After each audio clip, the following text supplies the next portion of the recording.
Okay, the first thing we did in class, the first new type of problem we did in class was with Q, and we were trying to figure out if a precipitate will form. So this is on your homework. It's like problem number 97. And it's very simple, but there's some tricks, so I can see why you guys would be getting stuck on it. So the first thing you needed to see was, what's the reaction that's going to happen? I'm going to do 98 for you, and you can try 97, when we have magnesium nitrate and sodium hydroxide. And we see that it's going to make magnesium hydroxide and sodium nitrate. Magnesium hydroxide is the only possible precipitate that can form because all hydroxides are insoluble. So we have to see if we have enough of it. Now, we're given that this one is 4 times 10 to the negative 4th molar, and we have 100 milliliters. And this is 2 times 10 to the negative 4th molar, and we have also 100 milliliters. Okay, we would like to use these concentrations, right? But the problem is that when I use 100 milliliters of this and 100 milliliters of this, it no longer has these concentrations. Okay, it's, for example, if we had a little test tube of it or a beaker, okay, and we had 100 milliliters of 4 molar, so we'll put 4 dots, okay, and then we add to it 2 molar, 100 milliliters again. 2 molar, let's make these like circles or something, okay. This was 2 moles, like it had a ratio of 2 times 10 to the negative 4th moles per liter.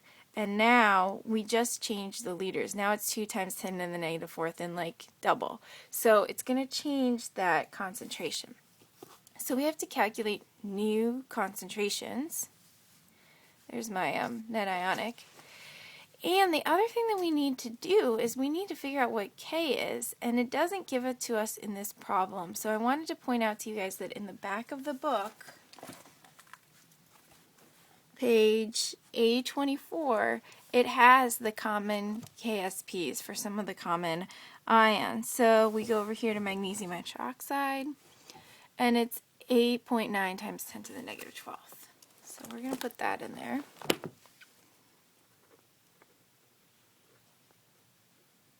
Okay, now when I do this calculation, first I got to get the diluted ones, and then I'm going to put them in for Q.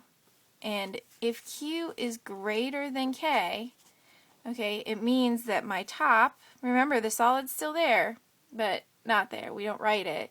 The solid will be the reactant.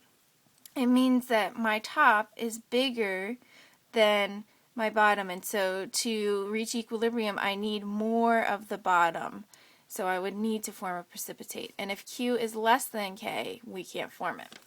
So let's go ahead and use M1V1 to dilute. So I'm going to take these two numbers here.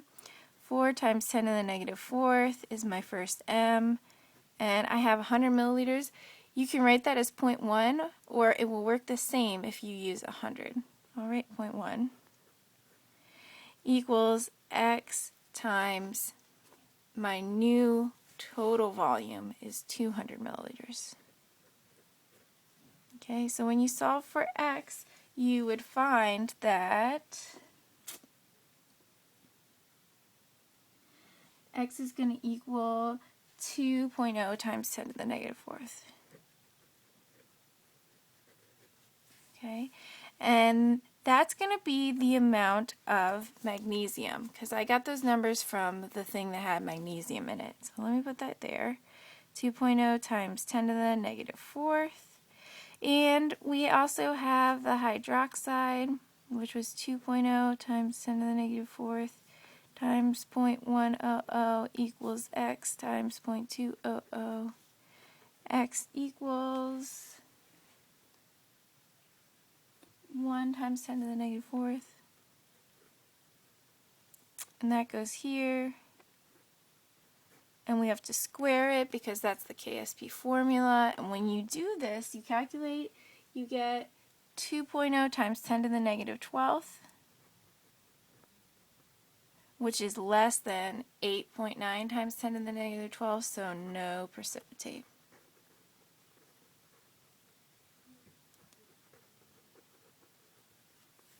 Okay, thanks.